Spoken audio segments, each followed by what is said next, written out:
Good morning, good afternoon, good evening, wherever you may be tuning in from. Welcome to episode 55 of LinkedIn live streams from Veeam. More than halfway to 100, Jason. So we've been doing this for, 15 months now, I believe. Maybe it's 16 months at this point. Time Yeah, flies. isn't that crazy? And speaking of time flying, this is the third of our three-part series on as a service. It's kind of amazing that it's actually been 3 weeks already. But if you've not tuned in the couple of the past episodes, be sure to check those out on demand. We do have them. They're actually available both on the LinkedIn channel here as well as our YouTube channel. And before we go any further, Jason, we should let everyone know, be sure to give us a comment, shout out where you're tuning in from. We will refer to a global map here from time to time to see where people might actually be checking us out from. We always love to see that. Here you can see the US-based production team is lit up. I'm in Colorado. Jason's in Texas. Our producer's in Georgia. We're getting some help from Europe as well on the social side. So be sure to give us either a comment of where you're from, or if you've got a comment about what we're discussing or a question about what we're discussing, be sure to mention that as well, because we do have a team that will shoot that over to us. So, Jason, we've been doing a lot of research this year, and we've been doing a lot of discussion on that research. Take us through what we've been doing these last couple of weeks on as a service. And I see you've got your shirt. I do. I have my Bonafide T-shirt on, so and hopefully folks can see that. Why BaaS when you can DRaaS? So I'm not allowed to have favorites, on this program. But I will tell you, if you produce stuff that you catch from Twitter and you send it to us, we will probably wear it. In fact, I have to give a big toast out to my friends at Global Data Vault for this really fancy mug, which, by the way, also serves coffee almost as well as they serve disaster recovery. So yeah. So what we're covering for this 3-week period is earlier this year, we surveyed 1,000 organizations looking at backup as a service and DRaaS service, right? So truly cloud-powered data protection. And every respondent was the IT decision maker for organizations of all sizes, and really just kind of looking at what are the drivers and the challenges. So in week 1, what does BaaS mean, right? There's a lot of different people. As long as your data goes to the cloud, is that BaaS? Maybe, not always. Right. So the first week was, what is BaaS?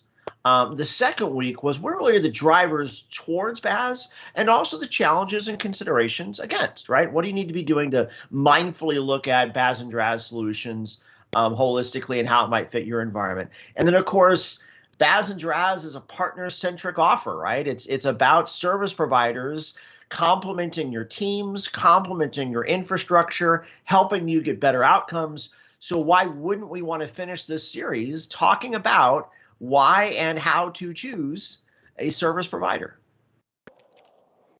Awesome. And I should mention we're doing some new technology as of late. We're doing live captioning. So people that are watching us live, you can opt out of that if you like. There's a little CC icon. You can turn that off. If you're doing a video on demand view, meaning after we are no longer live, the closed captioning or CC is off by default. So feel free to adjust that to your liking. Great tee up, Jason, on the last couple of weeks, and then what we're doing this week. I think let's jump right into that first slide because I think it's really fascinating. Yeah, so as I mentioned before, when you think about BaaS and DRaaS, when you think about leveraging a service provider, I think the most important thing to look at is not the provider. It's not the fact that your zeros and ones are going someplace other than what you do. It's really about the service. It's about that expertise. And so one of the opening questions we had in this particular research was, who's doing the work, right? And so you got two lenses on this. When we look at traditional OS-based platforms. So this is your servers, this is your endpoints, so laptops, desktops, whatever. Who's actually primarily managing backup jobs when a service provider is now part of your virtual team? And so that's what you're looking on the left-hand side, which I think is really interesting because you do see statistically almost an even split between when IT operations, that's your own people, are doing those backups. That's the light green in the upper right-hand quadrant of that pie chart. And then you've got the staff at that BaaS and DRaaS provider, right? So being able to call and say, Hey, how are my jobs doing?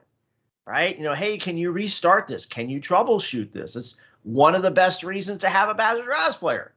Right. And then you've got, those context sensitive stuff. So you're in a robo. Yeah, the robo IT folks are going to be part of that. You're talking about an endpoint. Yeah, the endpoint operator is going to be part of that. But I think it's equally interesting that when we look at those centralized experts, it's an even mix between IT ops and the BaaS providers themselves. Dave, was that surprising to you at all?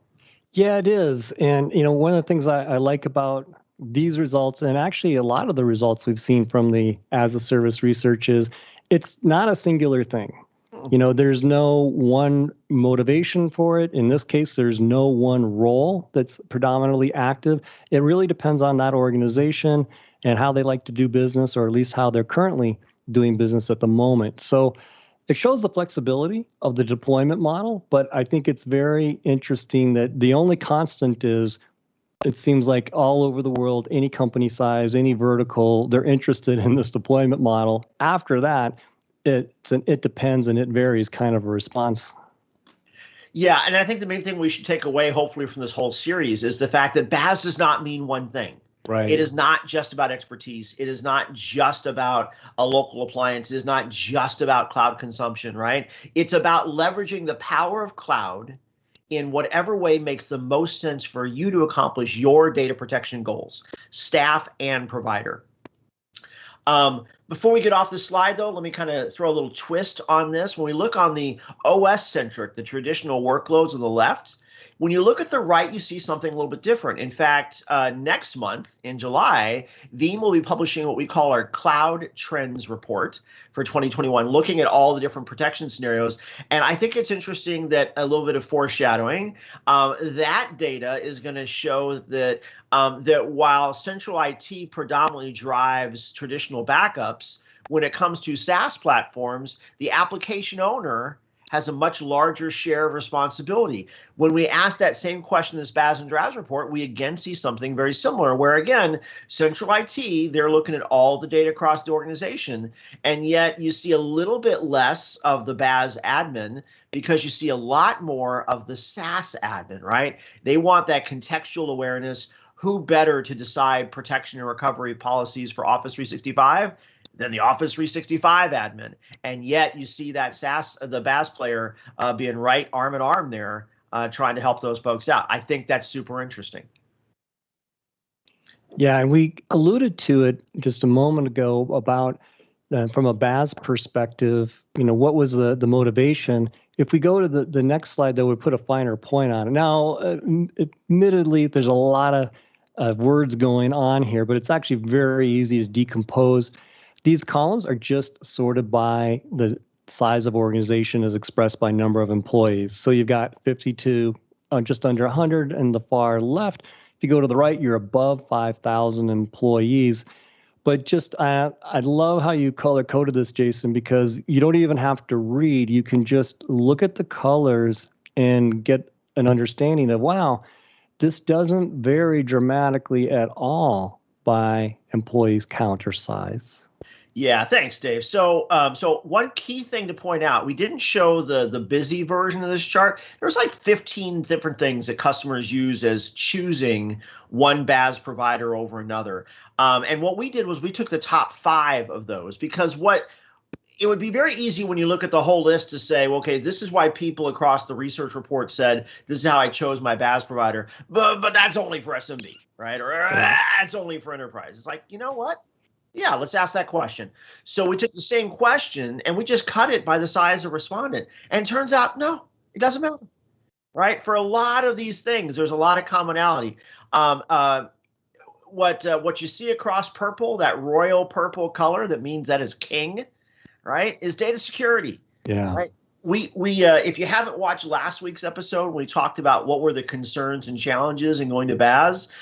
Security was the biggest thing, right? Not only the idea of my data is out of my hand, so is it secure that way? I want to reduce the ability for cyber to go and get that data. I also want to make sure that the BaaS and DRaaS provider doesn't see my data either, right? So there's lots of security considerations. And if you are a service provider and you are listening to this session today, what I'm going to tell you, the number one reason why a customer will choose you or not is, do they think their data is secure, right? So if you're not starting every conversation off, not just with the white glove, not just with, well, we're in all these different countries and we've been around forever. If you're not starting the conversation off with your data is holy and secure, then you're not meeting the customer with what they're looking for. Past that, great service and support.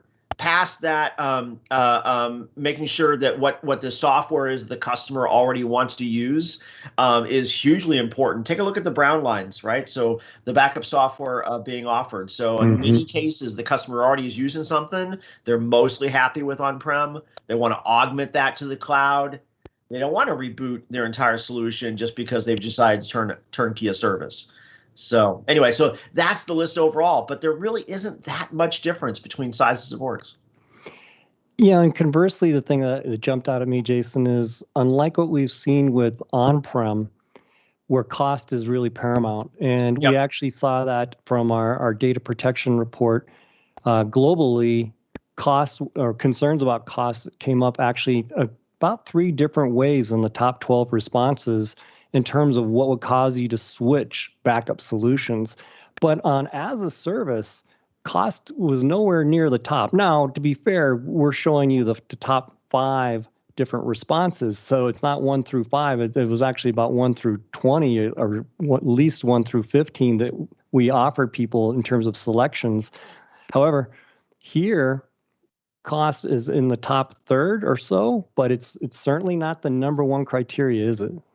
Yeah, and I think what I think we're seeing here with this data is the first question is why, and then the second question is which, right? And so when we talk about why would you go to BaaS, economics fares very heavily, right? I want to improve my consumption model. I want to only pay with what I use. There's lots of different economic drivers. I want to get better ROI and TCO, and I think I'll do that by not investing in Stack. So the why question, economics fares really high as to why I want to go to BaaS at all. Once I pass that decision hurdle, now I'm going to choose which BaaS provider that I want to use. Then economics is no longer part of the question because I think they assume that BaaS is already cheaper or at least more economically viable. So now it's, okay, which way am I going to go, right? It's the first question you ask yourself is, can I afford a new car, right? And am I going to lease versus buy?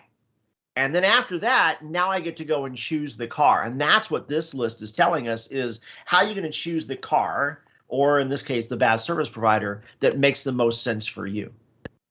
Awesome. Now, before we hit the DRaaS or disaster recovery as a service, similar kind of concept to this, let's go back to our world map. I think we've got a dozen or so countries that have come in. There you go.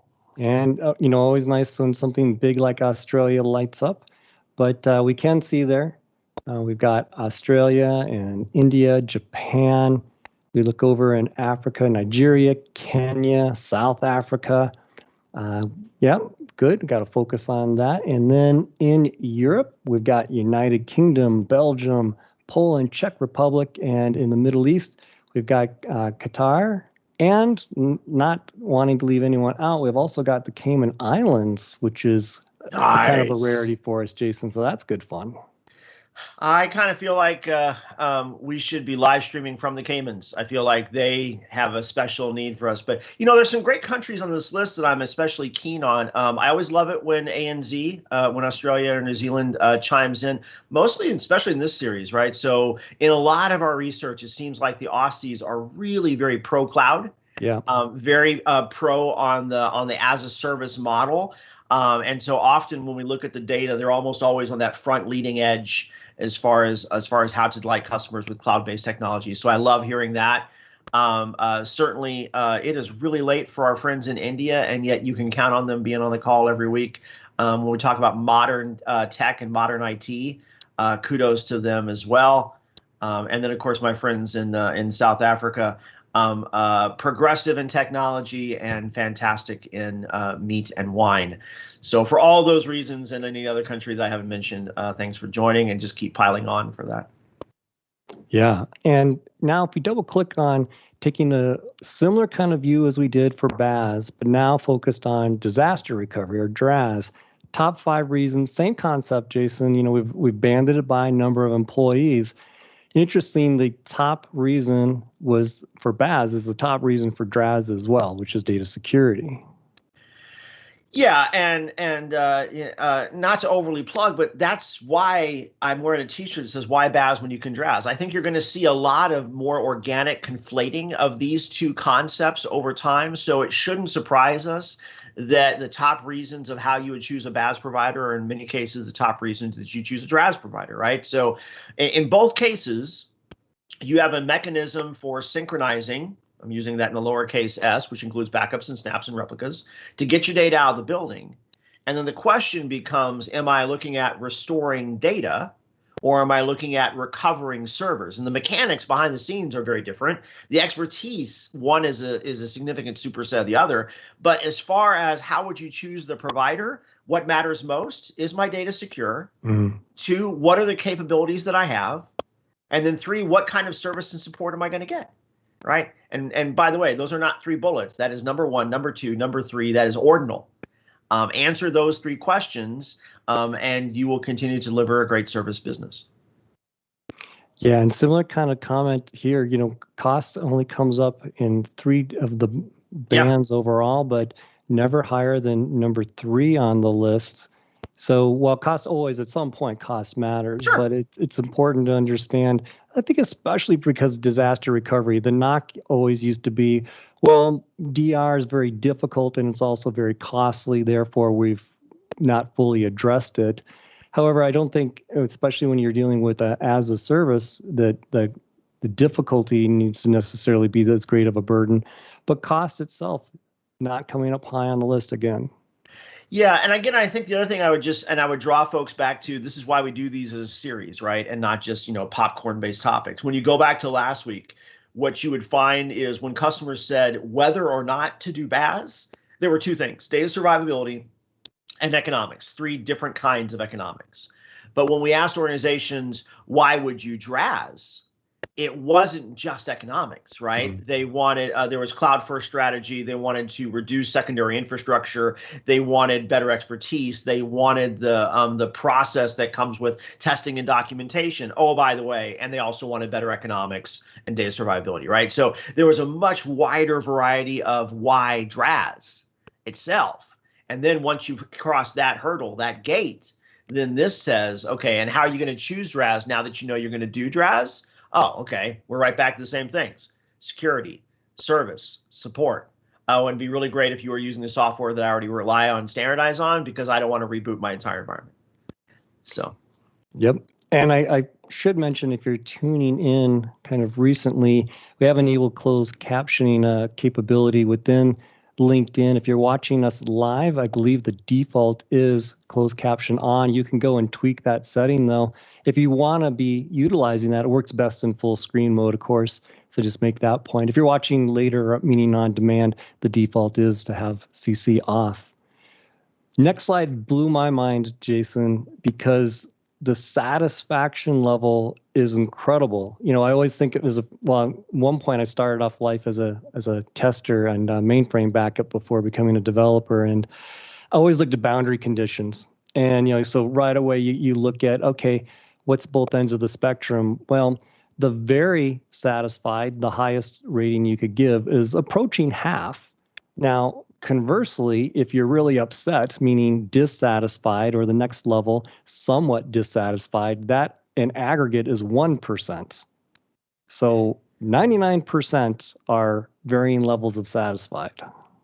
Yeah, and I think this comes back to the fact that for many people, they don't want to deal with backup, right? They just want it to work, right? And if they can cut a check and they get the outcome they want, and they're getting it with an economic value prop that they deem appropriate, then yeah, I'm going to be really happy, right? And so I love this. Now, there's a couple things that you should be thinking about, though. What that means is that once you go with a BaaS and DRaaS provider, if you have done the due diligence, you've selected based on security and support and service, you're probably in them with them, right? I mean, this is going to be a thing. So I don't think you're going to see as much moving from one BaaS or DRaaS provider due to SAT, right? Now, that is not the only vector. I think the other vector that will likely affect the stickiness of BaaS and DRaaS providers overall is going to be the underlying tech, right? So if you love the service,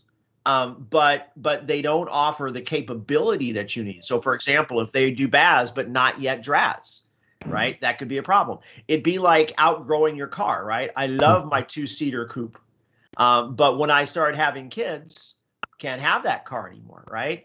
I love protecting just my little Windows and Linux boxes.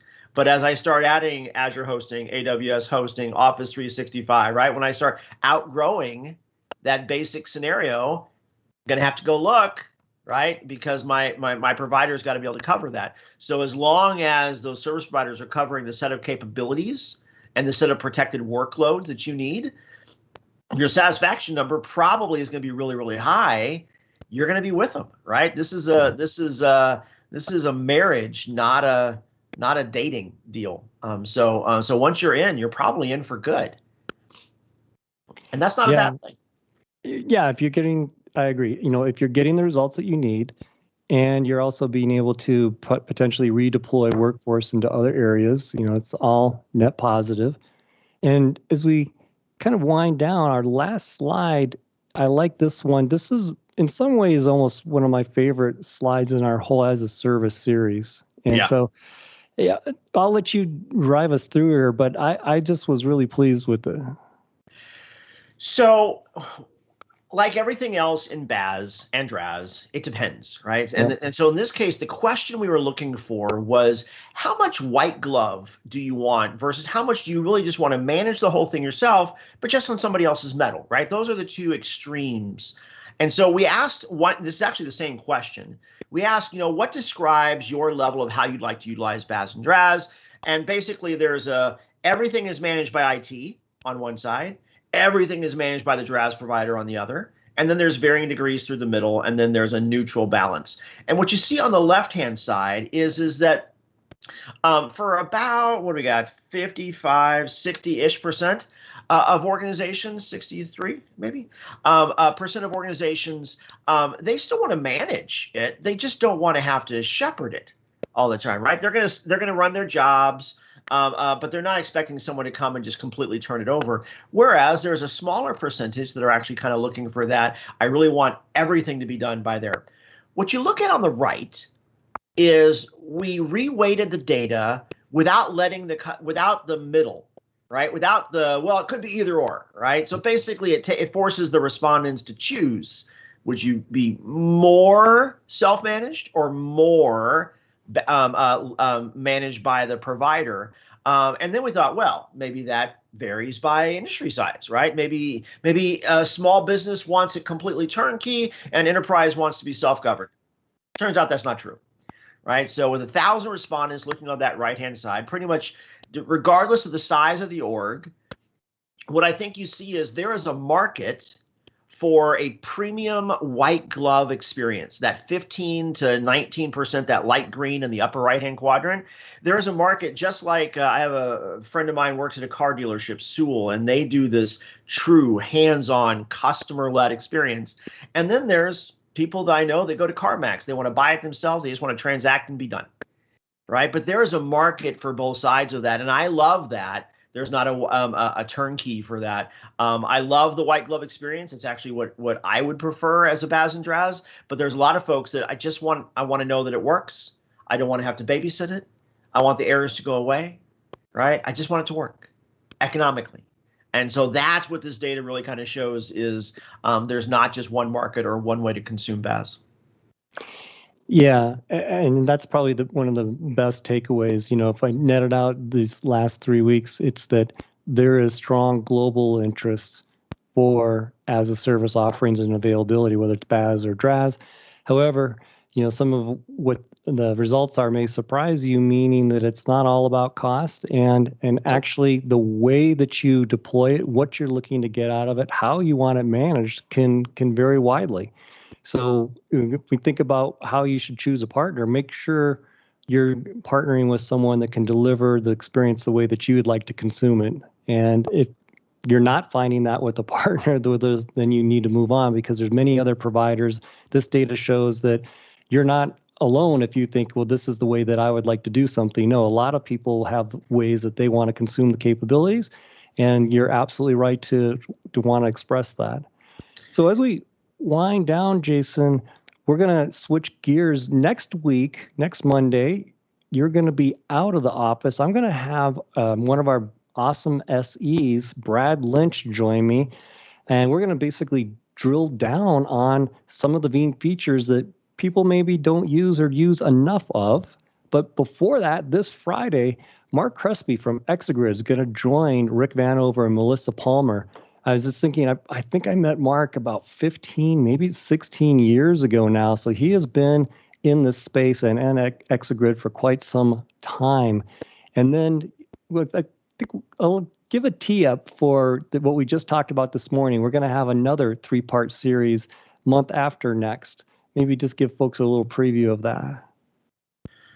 Well, so what are we doing next month? So I know we've got a DR series coming up in September. Yep, that's what I'm thinking of. Why don't you well, yeah, but we got like this little month of August in between. So in between the DR series in September and this series, we're going to take a closer look at some of the solution scenario stuff that's out there. So we're going for Veeam On, I actually took several of our research projects and I remixed the data from different research sets into a couple solution specific things. I think that's our plan for August. So looking forward to that as well. In the meantime, though, I get to take some time off. I'm going to go to a scout camp for 10 days and hang out in a tent. So I will see y'all next month. Outstanding. I'm being told we had some other countries that just came in. So make sure you want to recognize them. Spain, you can see there, Morocco, nice. And United Arab Emirates, UAE as well. Thank you very much for that. So a quick count there, somewhere around 16, maybe a little more than 16 countries globally. Thanks very much, everyone, for joining us. Do encourage you to check out the conversation with Exagrid this Friday and a week from today, some of the underutilized Veeam features with one of our awesome SEs, Brad Lynch and myself. Jason will be on much-deserved PTO. Until then, stay safe, stay positive, and we'll see you on the next live stream. Thank you. Bye.